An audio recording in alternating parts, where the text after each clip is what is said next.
neatvyko, kai kas pasikeitė ir todėl taip ir dovanokit, kad buvo toks truputėlį, kaip sakau, sąmyšis. Bet atrodo visi įsikūrėt, ar ne? Ar yra benamių? Benamių nėra. Visi esat savo kambariuose.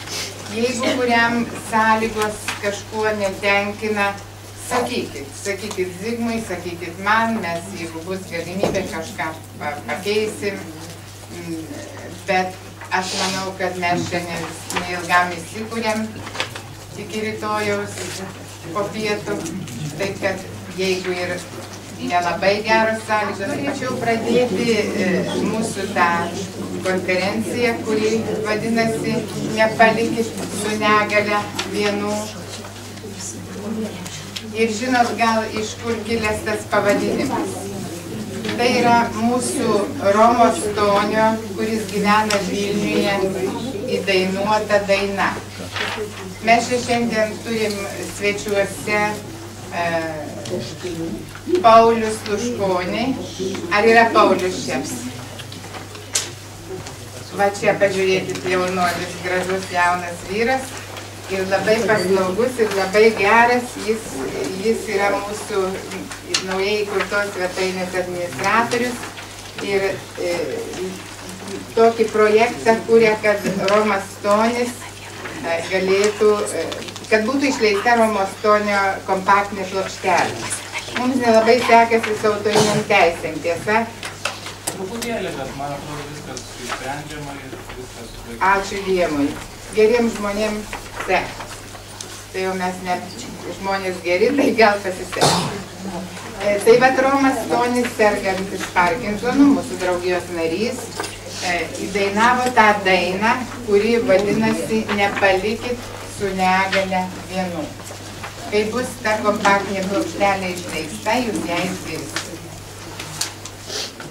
Trumpam žodžiui pakviesti šios klinikos vadovę Astą Svirskienę. Labą dieną visiems susirinkusiam dalyviam, svečiam, gerbėmiem kolegom. Labai džiugu matyti tiek daug susirinkusių ir pagerbant balandžio 11-osios Parkinsono dienos progą, bei tęsiant ilgametės tradicijas susirinkti kasmet ir aptarti Parkinsono ligos naujoves. Džiugu, kad susirinkote ir kviečiu visus šiandien gerai praleisti laiką, pasidalinti savo džiaugsmais ir rūpesčiais, aptarti naujoves, pabendrauti ir gerai ir prasmingai praleisti laiką. Gero darbo. Ačiū. Dalyvius. Pirmoje eilėje mūsų gerbiami pranešėjai Juozas Šidiškis, Andrius Radžiūnas, Kęstutis Kauminas ir turėtų būti Andrius Stasiulis, bet jis gal dar neatvažiavo iš Klaipėdos, jo laikas yra apie 3:30, tikėkimės, kad dar bus. Kai mes pristatysim konkrečiai temą, pasakysim ir visus nuopelnus, kas gydytojai.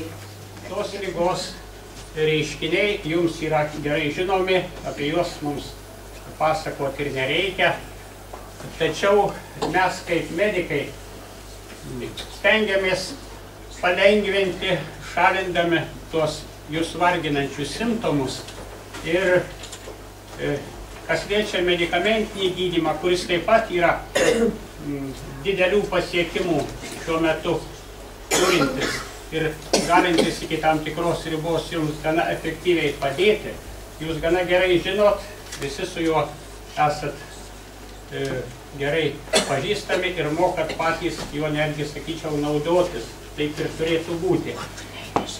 O mūsų chirurginės intervencijos yra reikalingos karės priežastys, nėra visai aiškios. Tai yra tam tikri pakitimai smegenų giluminėse struktūrose, apie tai jūs irgi jau esat girdėję. ne pirmą kartą apie tai, manau, domitės ir kalbamės tais klausimais. Tačiau paaiškėjo, kad pagrindiniai judesių suteikimo mechanizmai yra sąlygojami šitoje suteikimo ekstrapiramidinėje sistemoje vadinamoje. Tai yra požemių branduolių grandinėje sujungtų funkciniais ryšiais. Tie ryšiai koordinačių nustatymą ir būtent ant to branduolio aš šnekėsiu, apie subtiliaminio branduolio koordinačių nustatymą bei pačios elektrostimuliacijos, kuri ir atliekama tiek operacijos metu, tiek ir po operacijos, kai jau yra įdėtas stimuliatorius ir atliekamas, tarkim, tos stimuliatorius programavimas, kad pasiekti tokį efektą, kurį ligonis tikisi iš tikrųjų iš to aparato.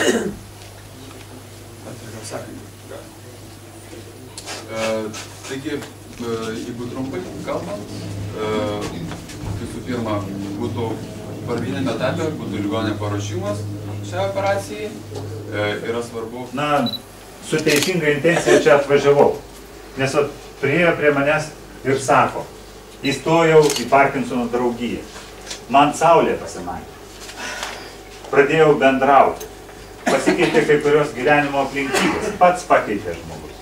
Ir jisai pajuto, kad yra gyvenimo dalis, kurią pats valdyti galiu. Nepaisant to, kad kūnas kartais neklauso. Bet, ar galim susitapatinti vien tik su kūnu?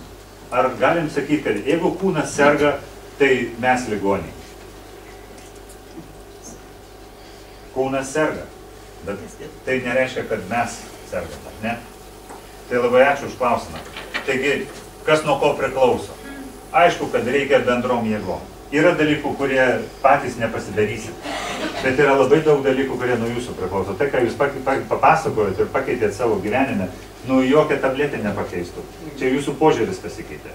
Ir tą padėjo, šita draugija, Rasma, klausykit, žmogus liudija, kaip jam padėjo, pagelbėjo buvimas kartu. Aš noriu pasakyti, kad dėka, kaip aš minėjau, Pauliaus Luškonio, yra atidaryta internetinė svetainė, kuri vadinasi www arba www.parkinsonas.org. Ir ten yra šiek tiek informacijos apie Parkinsono ligą, tame tarpe šitą temą. Daktaro Širdiškio ten yra parašyta. Ir aš norėjau jūsų paklausti, ar kai bus daugiau, ten vis atsiranda naujų klausimų. Mums reikėtų jūsų pagalbos, kad jūs dalyvautumėt ten, ar jūs galėtumėt parašyti atsakymus, duoti tiems ligonėms. Ir dabar ten yra klausimas, ką atviras. Internete bendra. Tai aš šitą nuotrauką įdėjau ne šiaip savo. Žinot, gyvenimas kartais sunkus kaip akmuo. Ir tie kūnai mūsų kartais mediniai. Bet tai, ką aš kalbėjau apie viltį, apie tą šviesybę, tai jinai yra visų mūsų viduje. Tai aš jums linkiu, kad ta švieselė degtų, nepasiduotumėte, o jeigu jau nevaliosit patys, atvažiuokit pas mus.